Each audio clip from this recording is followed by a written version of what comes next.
Everybody. I'm David Suissa, publisher, editor-in-chief of the Jewish Journal in Los Angeles. And this session today has a very special place in my heart. One of the highlights of my life was visiting the South during Martin Luther King Day weekend with my daughter, my high school daughter. It was organized by a synagogue in Washington, D.C. And it was 3 days. We were in Montgomery and Selma that I will never forget.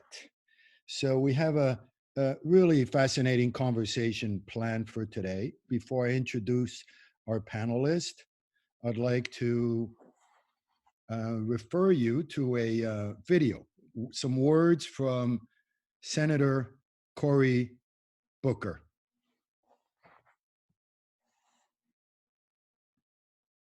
Hi, everyone. It's Cory Booker. I am so excited about the Black Jewish Entertainment Alliance. It is, to me, urgent. I know what the role artists have played in transforming the moral imagination of this country and compelling us to deeper and greater justice. I also know of the power of the Black Jewish Alliance in America in calling to the conscience of this country and helping us to better make manifest the ideals that we say, liberty and justice for all, but still are falling so far short of. I live in Newark, New Jersey. Around the corner from me is a Black church that used to be a synagogue that was led by a man named Johann Prince, expelled by the Nazis, and came to America and started fighting for the cause to fight the Nazis, raising money, saw the conditions of Black Americans, and lived this Jewish ideal. If I am not for myself, who will be for me? If I am only for myself, what am I? If not now, then when? Those words of Hillel compelled him to be a great civil rights activist. He was one of the 5 people that spoke at the March on Washington. And he had the wonderful gift of speaking right before Martin Luther King's I Have a Dream speech. But a picture of King and Rabbi Prince sit on my wall in my Senate office. And that speech that Johann Prince gave is worthy of knowing some of what he said. Rabbi Prince said very powerfully, bigotry and hatred are not the most urgent problem. The most urgent, the most disgraceful, the most shameful and most tragic problem is silence. America must not become a nation of onlookers. Americans must not remain silent. We have an obligation to each other that we must stand up and work for each other's liberations, because we are living in an interconnected, intersectional world.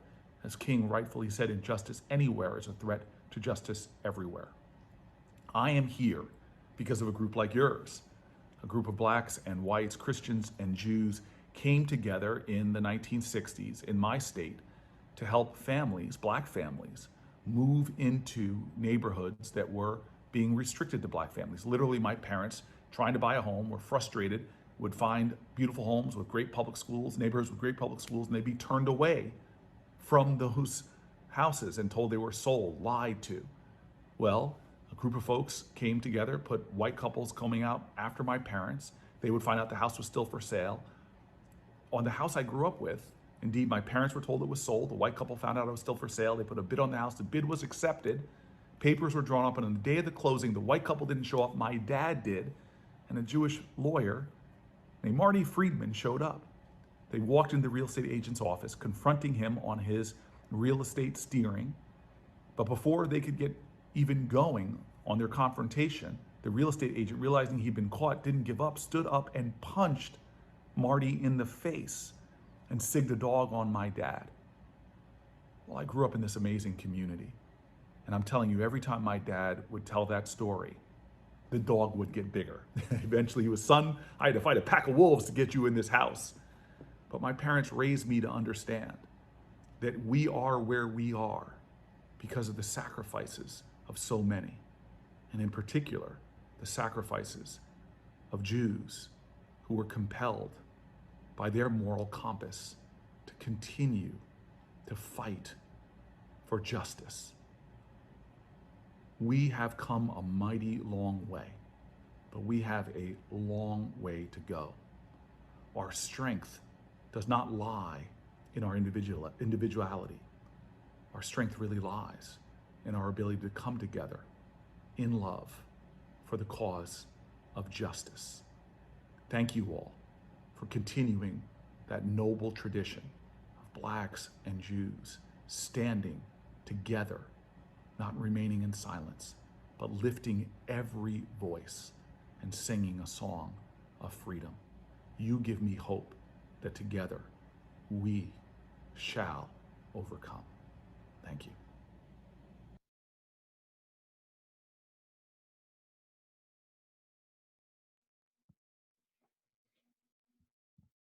Thank you so much, Senator Booker. So in the spirit of the Arab Jewish Entertainment Alliance, where storytelling and documentaries are going to play a big role, we have a little treat for you today. It's a very short trailer of a new film called Shared Legacies. And it is the story of two communities who joined forces in the struggle for freedom, civil rights, and human dignity. It brings history alive through the memories of the people who actually shaped the Black Jewish Civil Rights Alliance, whose mission continues today. And here's the trailer.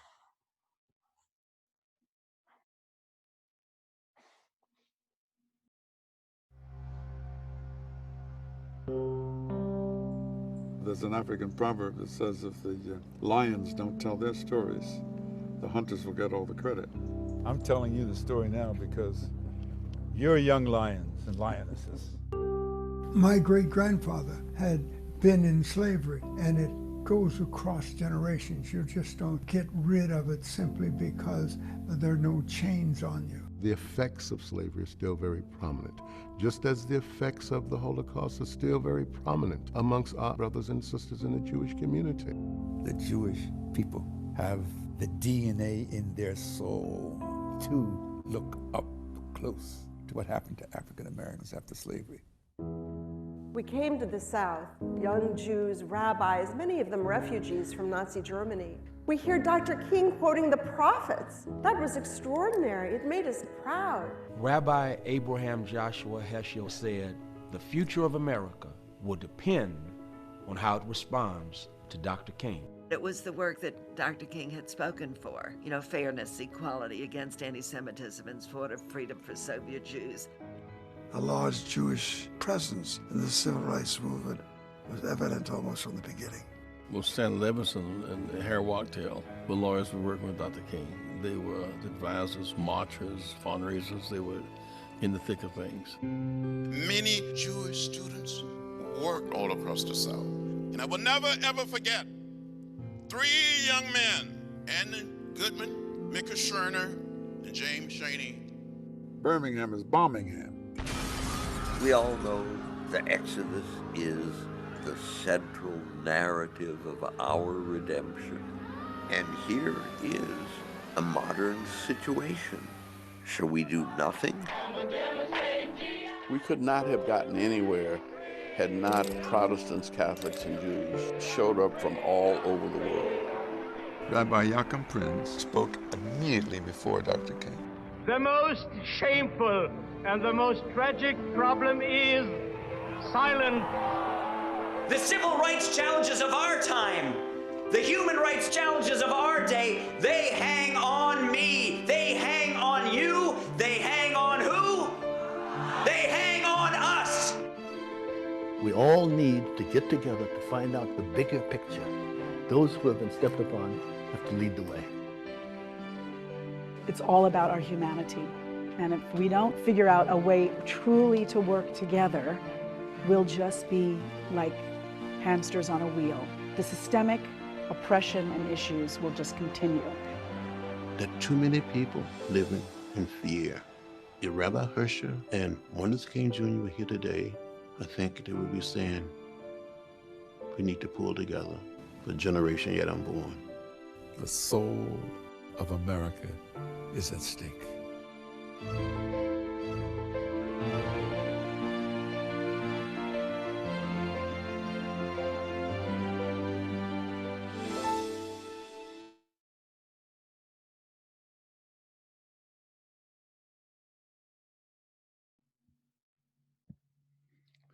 That was a wonderful trailer.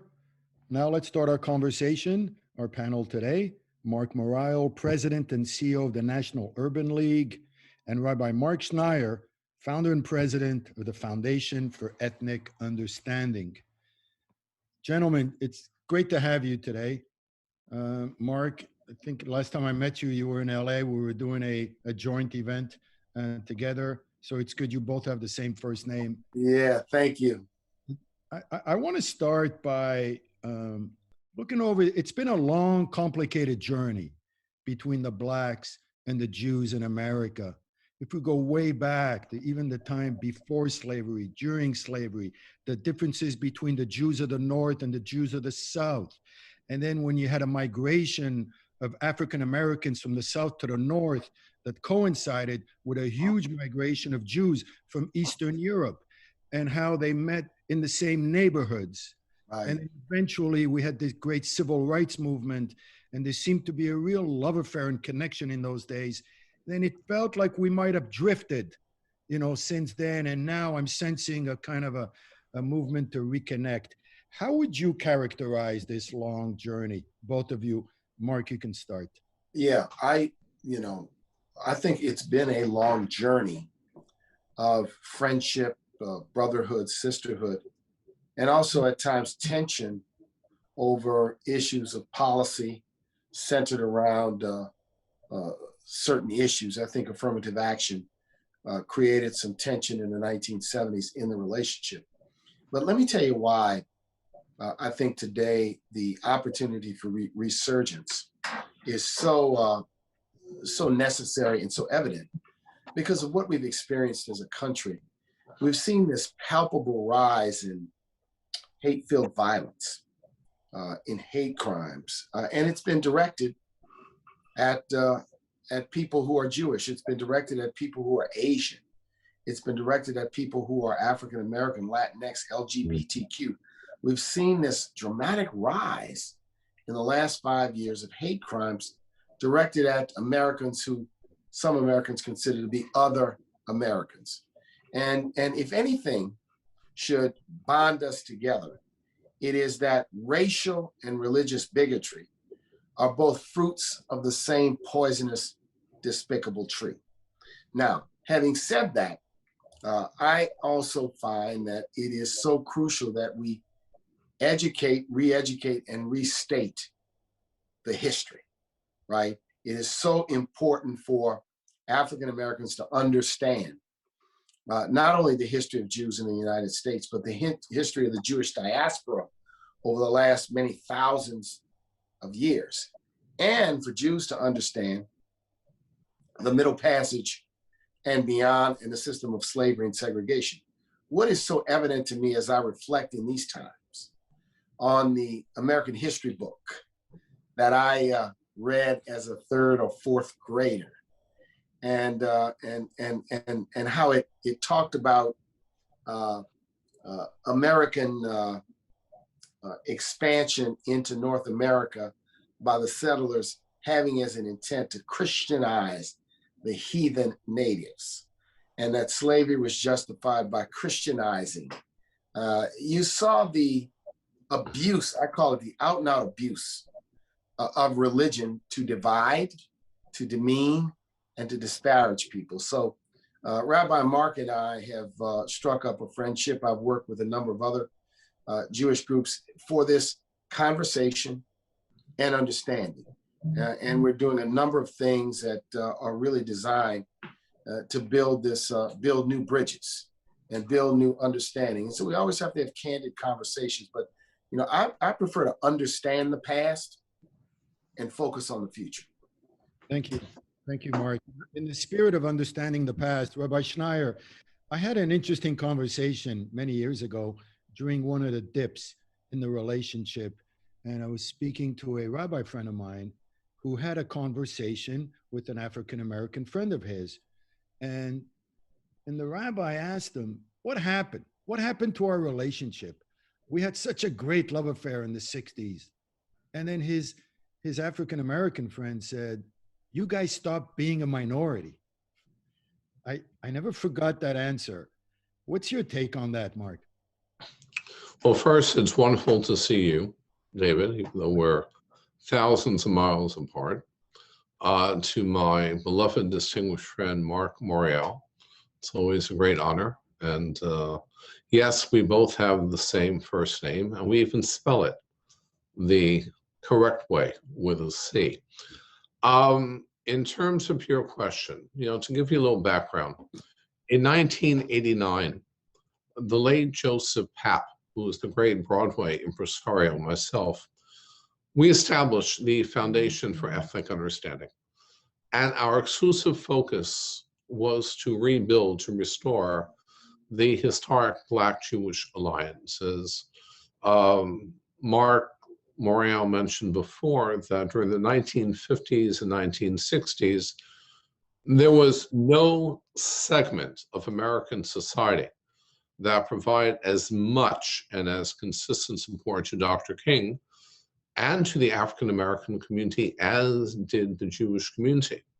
You shared with us this wonderful trailer of the movie Shared Legacies and made reference to the Freedom Rides of 1963-64, when more than 70% of the college students coming down from the north happened to be Jewish, when the Jewish population was less than 1% of the greater American population, so that the Jewish community made an outsized contribution in terms of the civil rights and fighting for civil liberties and justice, for our Black brothers and sisters.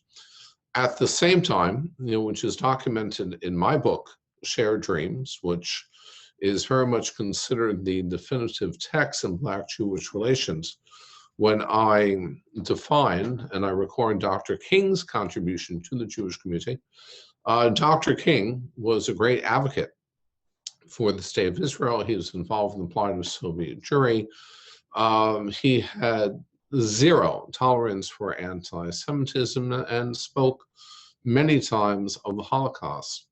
In terms of your rabbi's friend comment about being a minority, that really led to the rupture right after Dr. King's assassination. And I think what this gentleman might have meant that we were no longer viewed as a minority in the Middle East, region. You'll find that, as I document in my book, there were many of the leaders of the more Black militant movements after Dr. King's assassination that began to identify with the cause of the Palestinians. And we're talking about the Palestinians back then under the leadership of Yasser Arafat and the really horrific acts of terror that they inflicted upon the, that they visited upon, the state of Israel and Jewish people. So that, for many years, up to the Six-Day War of '67, Israel, the Jewish people, we were seen as the underdog. We were seen as the minority. Suddenly after the Six-Day War, not only, did Israel celebrate a historic, miraculous victory, but that victory restored the honor and the dignity of the Jewish people, so much so that we were no longer seen as the underdog. We were no longer seen as a minority per se. And I believe that perhaps that was the reference that that gentleman was making in terms of now seeing the Jewish people no longer as the minority, no longer as the underdog, but really as the victor. We were no longer the David. Many people in the Black militant community saw us as the oppressor, as the Goliath. Oh, great. Marc, I'd like to pick up on that because that's a fascinating insight on connecting what was happening in Israel to what was happening in America. And in many ways, some of those dynamics are still at play. Because 1967 war began this new image of Israel no longer as the underdog. And since then, it's been a country that's been personified by a great deal of success and power. And I wonder if a similar thing was happening here in America, where the Jews were also being personified in a way of success and power. And maybe that was part of yeah, you make a very important distinction. And I think that there's a local dimension to the relationship between Blacks and Jews. So New York City is unto itself, because New York City has a large Jewish community and a large Black community. Many communities in the United States may not have as large a Jewish community in terms of the numerical numbers or the presence in the business community or in other areas. And so when I grew up in New Orleans, it was at the Jewish Community Center where I first learned to swim, because the public pools were closed to African Americans in those days. And my mother was friendly with a woman who was a member of the Jewish Community Center and president of the League of Women Voters. And she just decided one day, she said to my mother, "Sybil, we're going to take your kids and swim there. We're just going to walk in and they're going to get in the pool." And I double dare anybody, she was a tough lady, to tell me anything. It was the Jewish community in New Orleans that was that part of the broader white community that was involved in civil rights. I think that the dimension and the relationship between Blacks and Jews is also local. I think in New York City, there's a lot more of a focus on international affairs and the connectivity between international affairs and relationships between communities that doesn't exist to the same intensity and the same level in a place like New Orleans or Houston or Atlanta. And I think that it is important to recognize that. But the, if you will, Middle East dynamics does have an impact. Now, my point of view, and I've said this, is that anti-Semitism, racism, Islamophobia, that hatred is something I abhor on a universal nature. And I think that we have to build the relationship and not center it around positions on political international affairs. I really think while that's important to some, we're trying to build community here in the United States. And I think by building community in the United States, I could, with respect to a lot of communities, analyze the international posture of Israel or China or Myanmar or Venezuela and or any nation, or Mexico or France, and let that become the central animating purpose or the central animating issue in the relationship. I don't choose to do that, right? Now, those who do, that's you. For me, I'm trying to build community locally. I grew up in New Orleans, and that relationship was important because there was so much in the 60s hostility that our allies who marched and walked and supported and raised money are people I saw in the orbit of my parents, who were frontline civil rights workers, part of their extended friendship and part of their extended relationships. And so I really feel that while an analysis of why is so important, right here at home in the United States today, this rise of racial and religious bigotry is such a threat to the future of democracy and such a threat to the future community. I think it is where our focus should be. Okay. Rabbi Schneier, in that spirit, because of the rise of anti-Semitism in recent years, I think a lot of this reconnection between the Black and Jewish community has focused on that, a kind of a shared victimhood. And I think that's been pretty well established. Do you see other areas of commonality that we can bond with, especially since you've done so much work in this area? Well, I would define the relationship that we've had over the last 30 years as being both historical and hysterical. And I think that we need to move away from the hysterics and go back to our history. If there was one principle that Dr. King taught both Blacks and Jews, that a people who fight for their own rights are only as honorable as when they fight for the rights of all people. So it's not a question of really finding a common issue. It's a question of being able to develop an empathetic imagination when it comes to the other. It's about fighting for the other. It's not a quid pro quo. Okay, we're under attack in terms of anti-Semitism. Blacks are under attack in terms of racism. It doesn't have to be such a precise quid pro quo. There are issues. There are existentialist issues that are of concern to the Black community today that we must rally behind, because it's about fighting for the other, as there are issues that are of deep concern to the Jewish community that we will look to the Black community and Black leadership to support us as well. And that was Dr. King's formula. It was about fighting for the other. The two issues did not have to be equivocal. They did not have to equate. It was really trying to understand.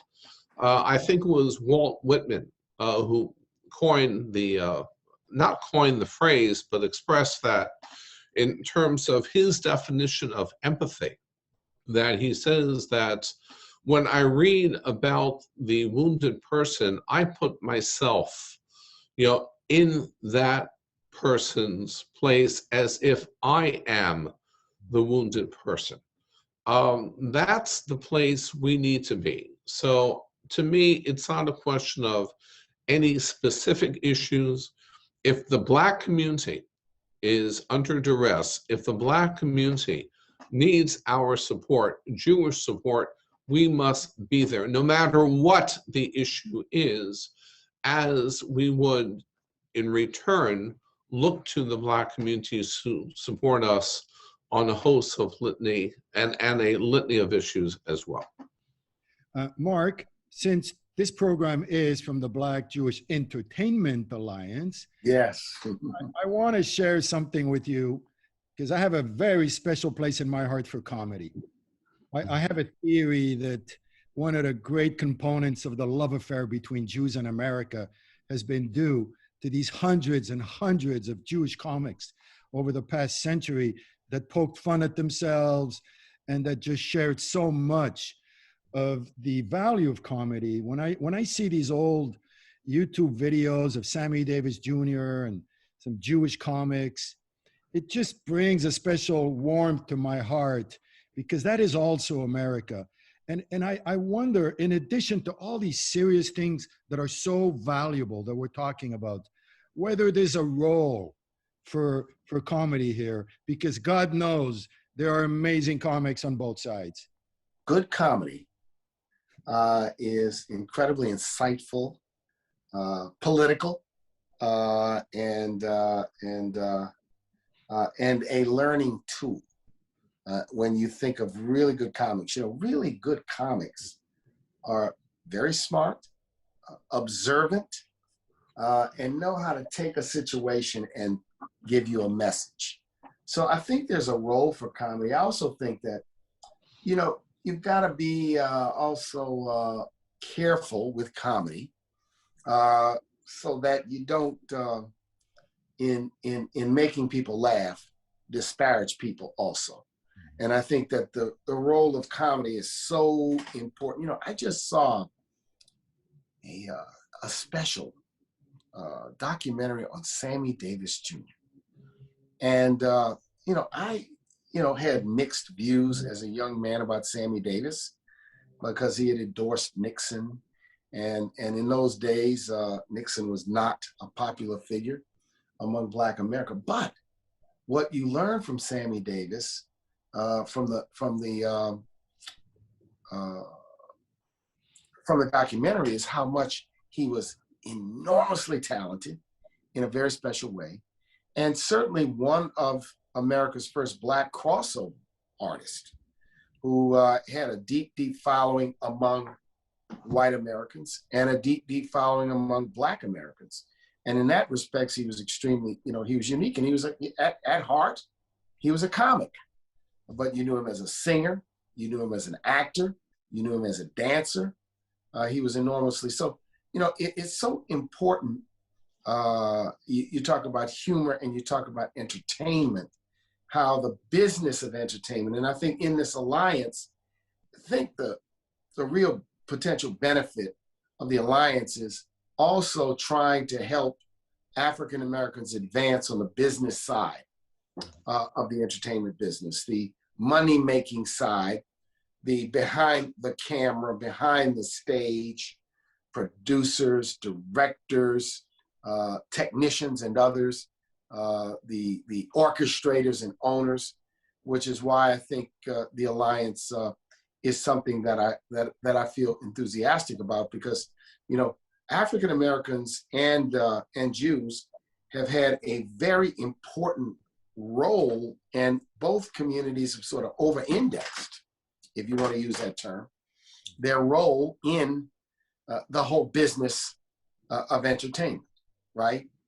From being performers to being behind the scenes. And so this is something I have hope for.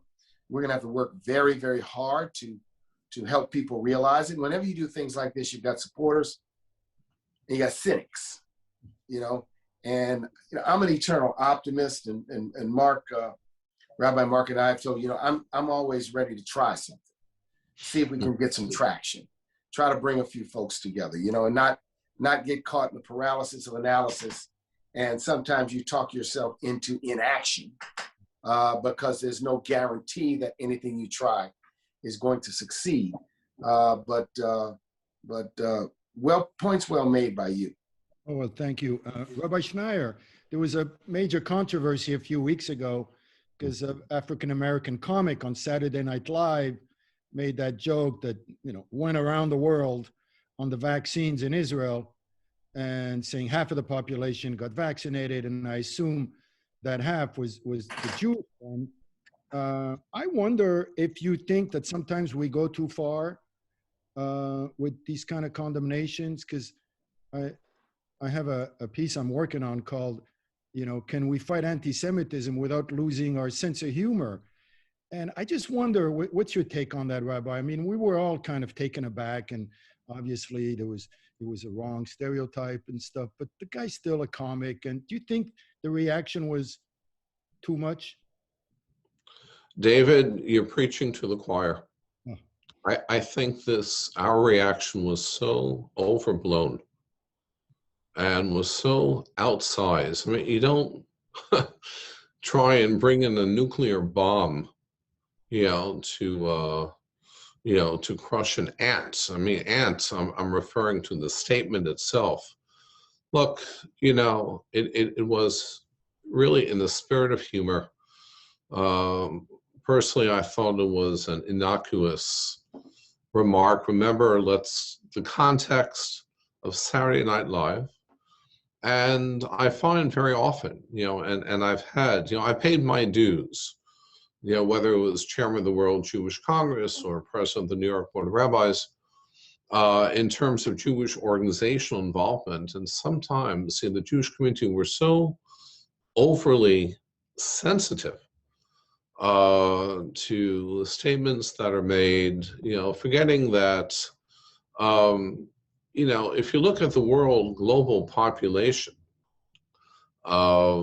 what's our population now? 16 million. And sometimes I feel that we behave as if the whole world is just preoccupied and focused on the Jewish people. I must tell you, one of my favorite stories, I think both you and Mark will get a kick out of this, that in 2015, after I had written my last book called Sons of Abraham, which is about Muslim-Jewish relations, and President Clinton wrote the foreword to the book.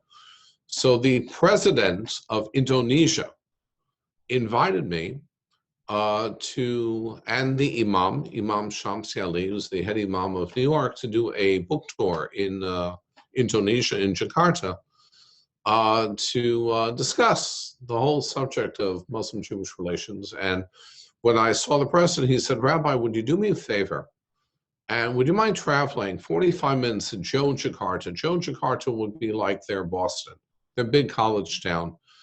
And Rabbi, would you mind addressing 2 large gatherings of university students?" So, we go to Jakarta. Forget about them never meeting a rabbi. Let's remember, it's the largest Muslim country in the world. 225 million Muslims in Indonesia.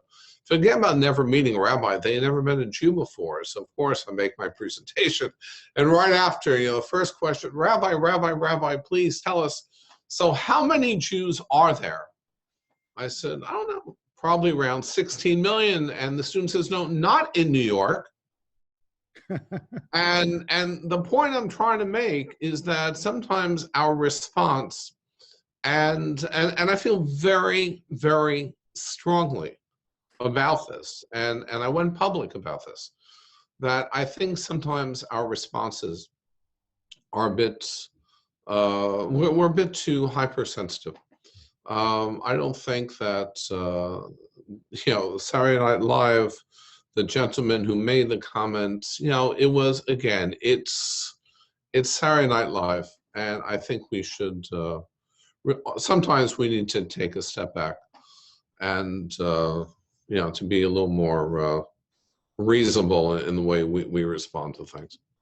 I hope some enterprising student one day writes a major thesis on the connection between sense of humor and fighting anti-Semitism, because I believe, my gut tells me that there is, that the more of a sense of humor we show we have, the more we will fight anti-Semitism.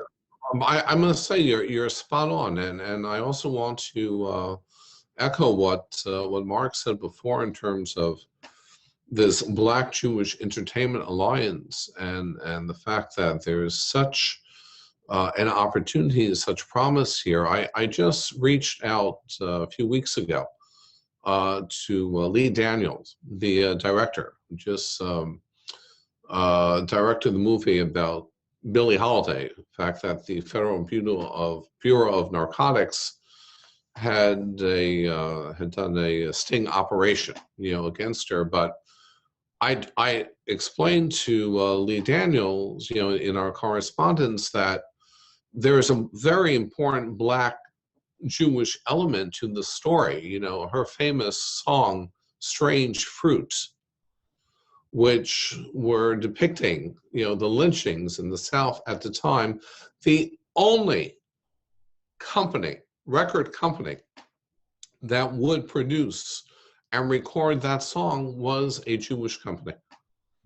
And David, you and I could give example after example after example in terms of this alliance of Blacks and Jews in the entertainment world, and particularly at a time when Black comedians and Black entertainers were just launching their careers, and the extraordinary contributions that members of the Jewish community in the entertainment world made, to assist and to support them at the time.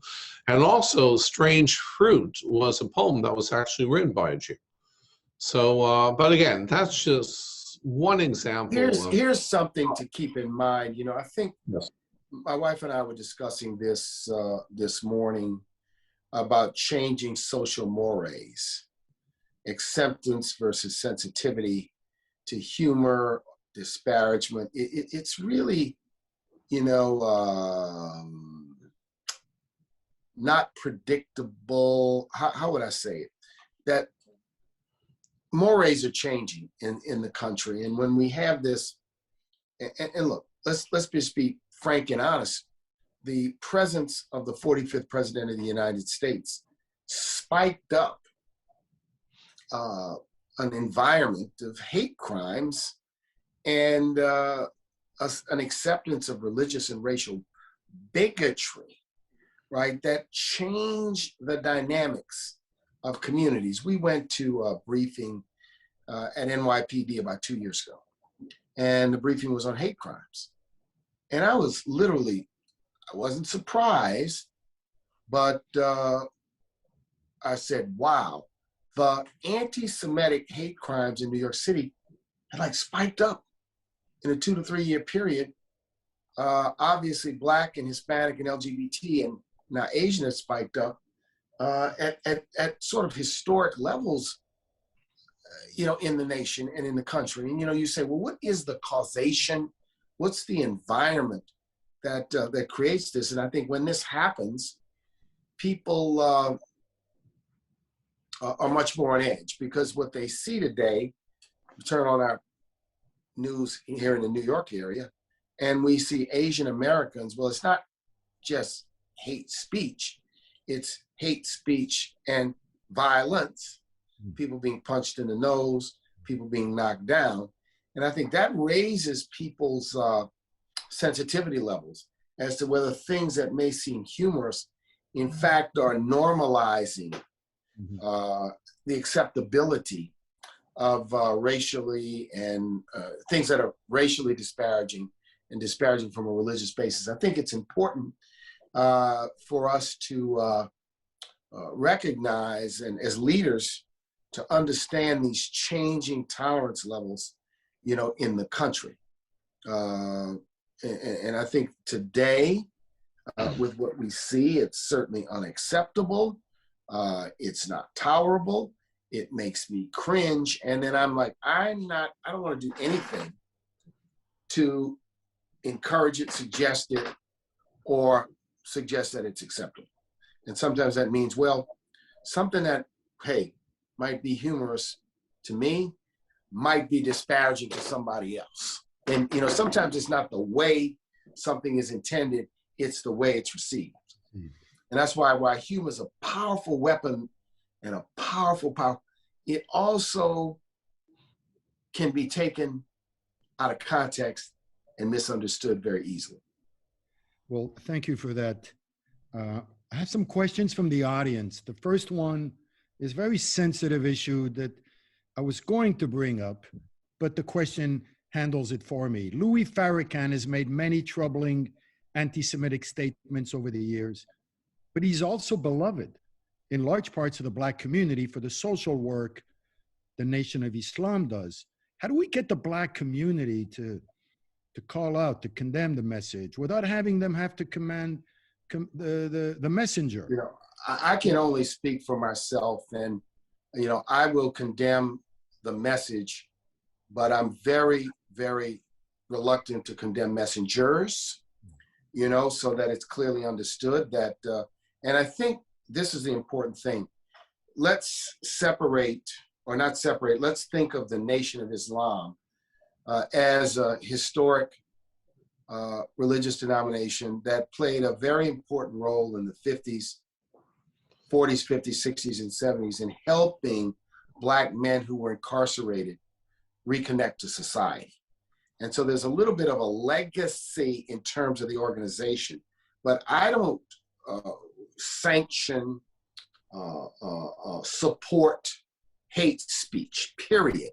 I don't care if it comes from a Black person, a white person, a Jewish person, a Muslim person.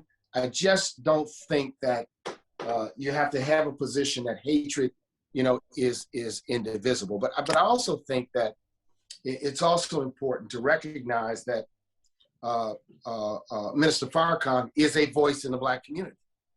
But there are many other voices in the Black community. There are many other Muslim voices in the Black community, Christian ministers in the Black community, secular leaders in the Black community, right? And so while you have to understand his influence, right, to suggest that he is a dominant influence in the community, we do not have a dominant leader in the same way we may have had in the 1960s when Martin King was quite prominent and Malcolm X was prominent. We have a different framing now, right? We have elected officials, we have civil rights leaders, we have business leaders who are all important voices. And like any other group, all Black people don't agree, right? All Black people do not agree. Simply because they might not openly speak out should never be understood as an assent to anything that's anti-Semitic. So it's repulsive to me, whether it's Minister Farrakhan who says things that are anti-Semitic or anyone else that says things that are anti-Semitic. But I'm not running around as a speech police to condemn him or anyone else. I want to be understood as a leader of a civil rights organization for what I believe, for what I think, and for what our point of view is. David, if I can add to that, I once had this very frank exchange with the late Coretta Scott King. It was 1995. It was really at the height of Louis Farrakhan's influence. And Coretta had come to New York as my guest on Martin Luther King Day. We did a very, intensive and very expansive Black Jewish event. And in a private moment, I said to Mrs. King, I said, could you please explain to me, why aren't Black leaders coming out and condemning Louis Farrakhan? And she said, Mark, that would go against Martin's teachings. I said, well, what do you mean? She said, well, Martin's teachings follow the teachings of Jesus. And that moment was an epiphany for me, because at the end of the day, as Marc Morial just delineated between the message and the messenger, we don't have that delineation in Judaism. You have two belief systems that are in conflict here. In Christianity, you condemn the message, but not the messenger. In Judaism, we go right after the messenger.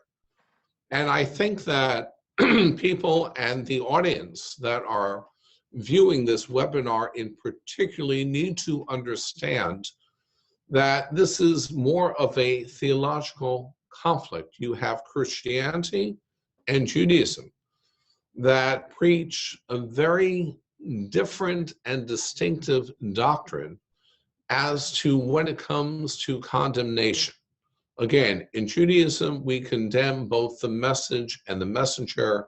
In Christianity, one condemns the message, but not the messenger. Wonderful. Here's another question for both of you. Since the Jews have figured out, or we think we figured out, how to make it in America, despite all the challenges of things like institutional racism, how can Jews best support reparations and other efforts towards helping America achieve its goal of being a more just and equal society? Marc Morial, do you want to go first? I think it's so important that people in the Jewish community work to create great understanding in the Jewish community. On reparations certainly means to repair. And some people see reparations as only mean, quote, a cash payment. I prefer to understand it much more broadly, that it means systemic change.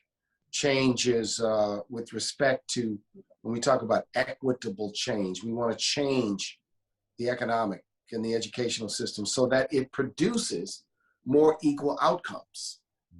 And that takes a tremendous amount of work. And we need, Black people in America, and the Black struggle has always been centrally led by Black people fighting for their own freedom, but it has always involved important allies, all the way back to the 1780s, when the abolitionists in places like Pennsylvania took a moral stand. The Quakers took a moral stand against slavery and made Pennsylvania sort of an anti-slavery state. It has to be understood that those alliances, and I think building strong alliances with the Jewish community is so important, because the Jewish community has withstood and experienced one of a modern experience and an attempt at mass genocide, which is what the Holocaust is all about.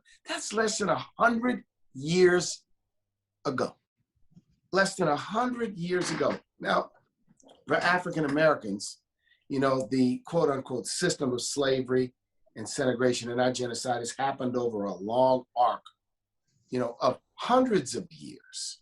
But that's not the point. The point is, I think that the Jewish community, having faced that type of physical systemic oppression, may best understand in the context of the United States why we need systemic change, not just charity.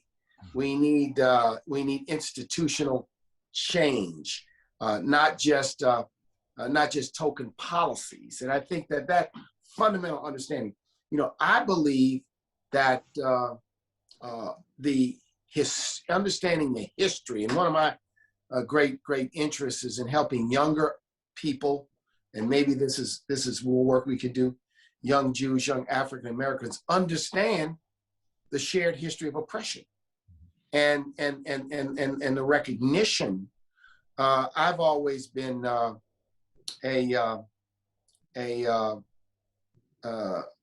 someone who loved the ritual, the fact that the Passover is celebrated, and to understand what it really, really means. And no one says, forget the Passover. So that's why I said, no one should say to Black people, forget slavery, because it is important to celebrate and respect the power that people had to overcome the effort to annihilate and eliminate them. Whether it was then, whether it was the Holocaust, whether it's slavery, whether it's the system of segregation or institutional racism. And so I think that's where we have this unique ability to bond, that and I had an opportunity to go to the museum in Jerusalem with my wife and I 20 years ago.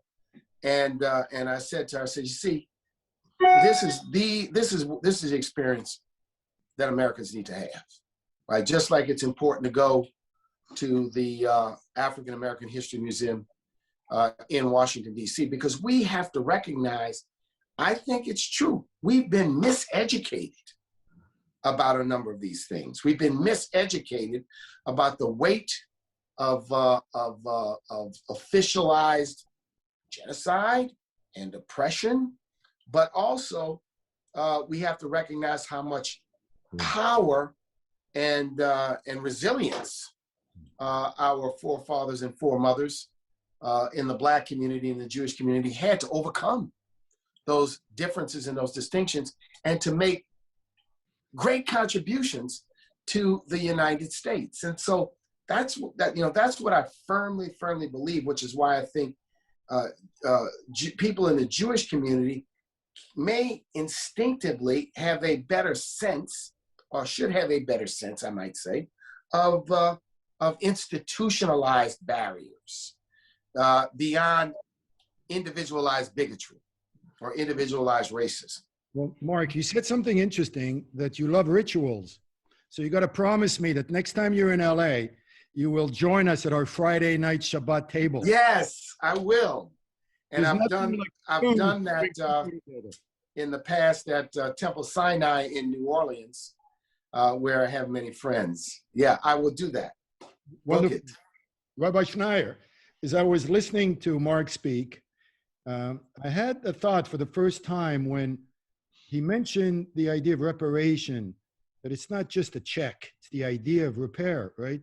And it struck me for the first time that the word reparations connects with perhaps the most prominent word of the Jewish tradition in modern day America, which is to repair the world. Yeah, but I want to this question that you posed. It's one of my favorite topics. And I applaud, Marc's response and tying this into Passover. But I'm going to take this conversation in a very different direction right now. It's one of the my most favorite op-eds I ever wrote. Very popular. In fact, it was published in the Jewish Journal of Los Angeles long before there was a David Suissa affiliated with that paper. And I appreciate what Marc said in terms of our shared experience of oppression and slavery. But I think, and particularly before Passover, which is now in 3.5 weeks, that Jews need to be much more sensitive to the plight of Black Americans because of the post-slavery experience. Let's just quickly examine, the Jewish experience in Egypt. We were in bondage for 210 years. God uses Moses to deliver the people. We're literally put into quarantine for 40 years, so much so that not a single member of the slave generation was able to enter the promised land. Now think about the post-slavery experience here in the United States. All right, Blacks are now freed and they are told to rebuild their lives within the very same neighborhoods, within the very same locales as the people that had enslaved them, within the very same regions of the people who were their taskmasters. Imagine if the Jewish people had to undergo that kind of challenge. I don't know if we would have made it out of Egypt, if we would have had the capacity and the ability to reemerge and to rebuild our lives. If anything, on the part of the Jewish community, on the part of all ethnic communities, particularly white America, there needs to be a great appreciation and acknowledgement as to how the Black community literally rebuilt their lives and were able to emerge into such a prominent part of American society when they had to rebuild their lives in the very same conditions and in the very same neighborhoods and cities and towns of the people that had enslaved them. When you have that sensitivity, when you can express that empathy for the Black plight in America, then maybe you'd have a greater appreciation as to the importance of restitution, whether it's moral restitution, whether it's monetary restitution. But let's also acknowledge and let's applaud this great achievement on the part of the Black community of rebuilding their lives among the very people that had enslaved them. Well, thank you so much. First of all, I have good news for all of us. The organizers of this event have allowed us to go over the time. So for me, it's good news for me because I'm loving this conversation. So because we're already over and we can go over 10, 15 minutes. Marc Morial, I want to pick up on something that the rabbi just spoke about. Do you ever get a sense that in the spirit of today, when there is so much talk of systemic racism and how deep the problems are and so forth, that somehow it gets lost in the picture that a tremendous amount of progress has been made in the past 50 years? Do you find that that progress gets lost? I think what's happened, to be quite honest with you, is I think the mindset of many at the beginning of the 21st century was that progress had been made and that all we need to do is continue to make progress. And we would be closer to the goal of equality. Then the recession came. And the recession coincided with the election of Obama. So on one hand, there was great hope, but there was great ground lost. Black people lost 8 to 10% of their home ownership. African-American wages became depressed and unemployment spiked. And then there was this bit of a comeback. And then all of a sudden, you had the age of Trump and all that went along with that, and now COVID. So the data shows that while there was important progress from 64 to 2003 or 4, that on many objective standards, particularly when so far as economics is concerned, ground has been lost. And I also think seminal for African Americans was the 2013 decision of the Supreme Court, striking down important provisions of the Voting Rights Act, with the Supreme Court sort of suggesting that because Barack Obama was elected, there was no more quote unquote race issue in American politics, which was a naive proposition. So it's important to understand that we have to always celebrate the progress that we've made since 1954, 1964. But to understand, there's a sense, and I think it's borne out by the numbers and borne out by the experiences, that there's now an assault on that progress. 43 states have now introduced legislation to initiate voter suppression laws, end early voting, end mail voting, require 2 forms of ID when you vote, just an out and out, if you will, assault. So everything is in context. If I can, so while we made progress, the experiences of recent point to really a pushback of tremendous, and so much of it is associated with the Trumpism, okay, and the Trump motif, and the Trump approach, and the Trump philosophy. If I can pick up on that, there seems to be 2 schools of thought. One school of thought is more the Martin Luther King school of thought, which is that, you know, he came to cash a check, that the mechanisms of repair was built in to the Declaration of Independence and the Constitution and the Bill of Rights. And based on that, that's how he fought for justice. Whereas now there seems to be a movement, one of them is called the 1619 Project, that, you know, redefines American history as going back to the date when the first ship of slaves came to America. And it seems to go in a different direction than the direction of Martin Luther King, which is we have the system in place with the Declaration, the Bill of Rights, and the Constitution. We can use, these are the tools that we can use to gain justice. Where do you stand on Well, this? let me say this. I think Martin Luther King was right for his times. And at his death, he was about to initiate a new movement for economic justice. He had evolved in a significant way. So I don't think we got a complete opportunity to see what would have been next.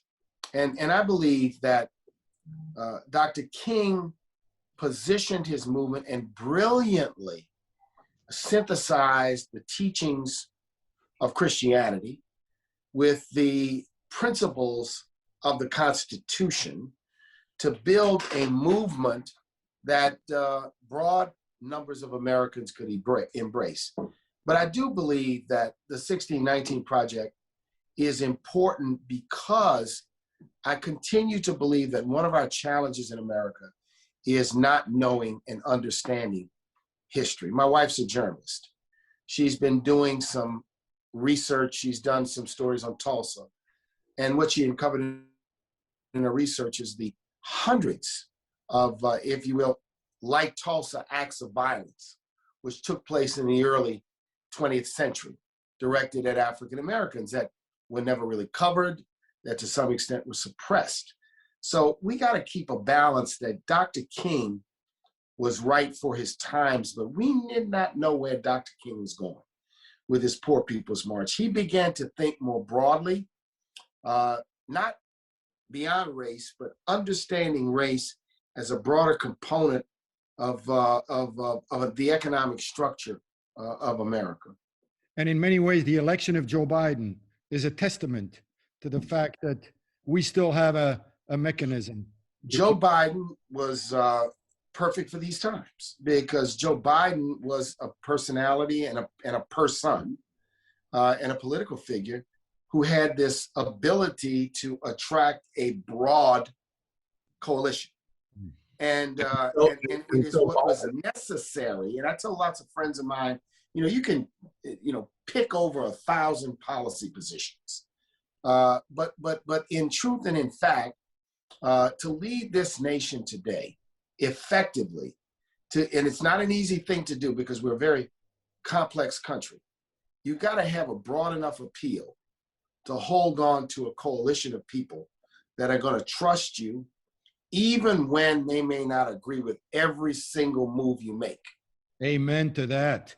And Joe Biden is also the ultimate testament to the Black-Jewish Alliance and the Black-Jewish Coalition. Let's remember that 82% of African Americans that voted supported Biden, and close to 80% of the Jewish community that voted supported Biden. Wow.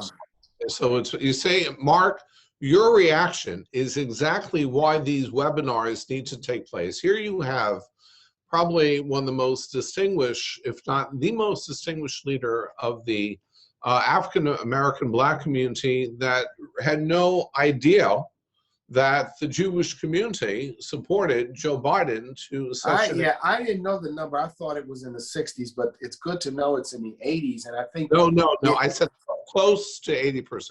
Close to 80. Yeah, close. Yeah, and so it's important that, I tell people that Joe Biden had this varied coalition. He had pieces and parts and in some case majorities of multiple communities in America. And, I think that is what the future will require. I think the future is going to require this unique ability to coalition build. I think it's going to require a unique ability to appeal to multiple communities.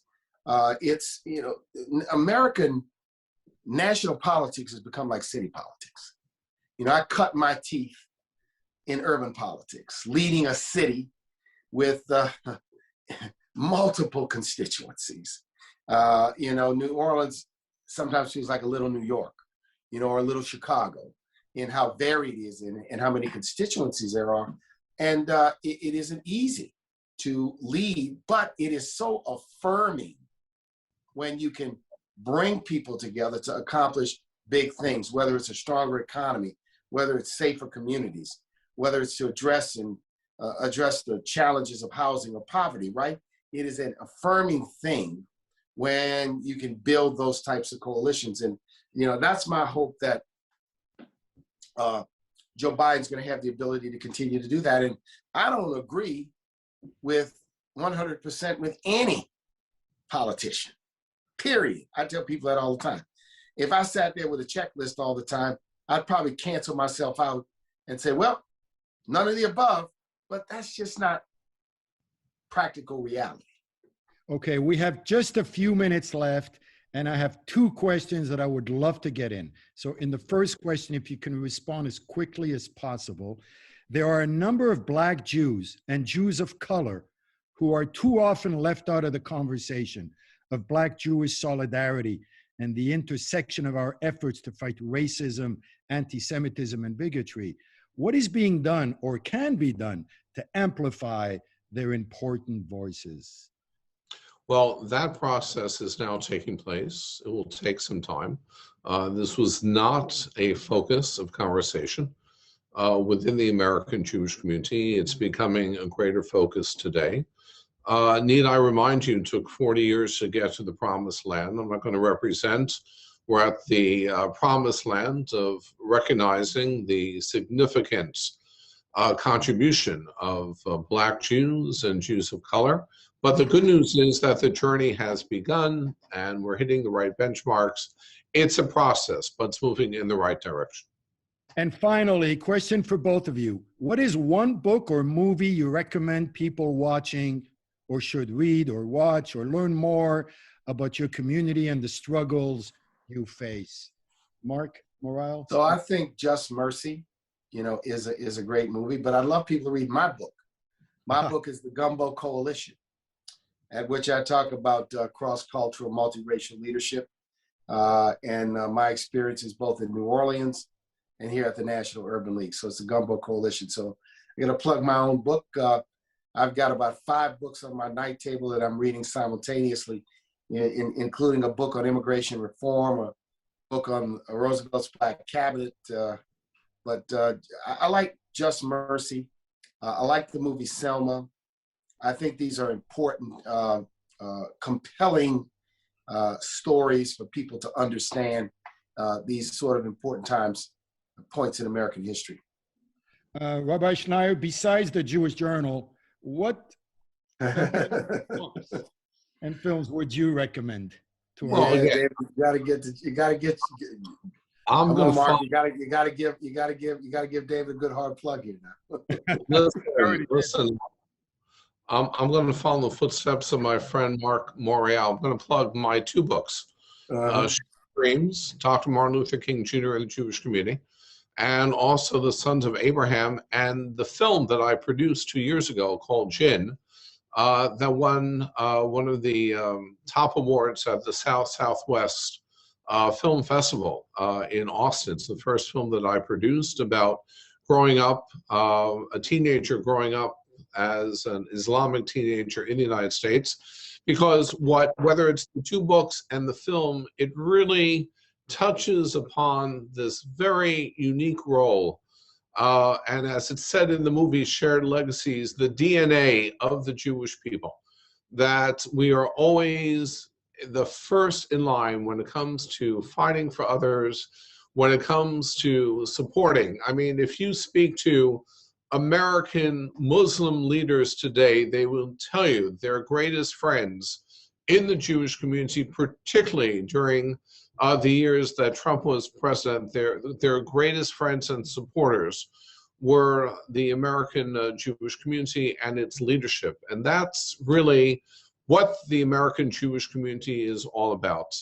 The fact that we recognize the role, the historic role, our tradition of always helping those who are in need and trying to elevate and creating a much better world for all of us. Well, on that note, I just want to close on a personal note. A couple of months ago, I did a podcast precisely to honor the beginning of this new initiative, the Black Jewish Entertainment Alliance. It was a podcast with Ben Silverman, and we spoke about the vision of the organization going forward. And one of the things we discussed was to have these kind of important conversations and webinars that can really deepen the conversation and the connection between our groups. And I think what we've done today is a really good step in that direction. I want to thank both of you for being active participants in this. And I want to thank everybody who listened, who came in on it. And I'm looking forward to more of these kind of events. And Mark, next time you're in LA, and you too, Rabbi Schneier. We'll see you. We'll come check you out. And happy Passover. Oh, and one last thing. Marc Morial, I want to thank you for giving me the topic of my sermon. I love the paralysis of analysis. All right, go home, write my sermon right now. We want to publish it in the Jewish Journal. Yeah. Hey, Mark, good to David and Mark. Thank you very much. God bless you. God bless you. Take care. Bye-bye.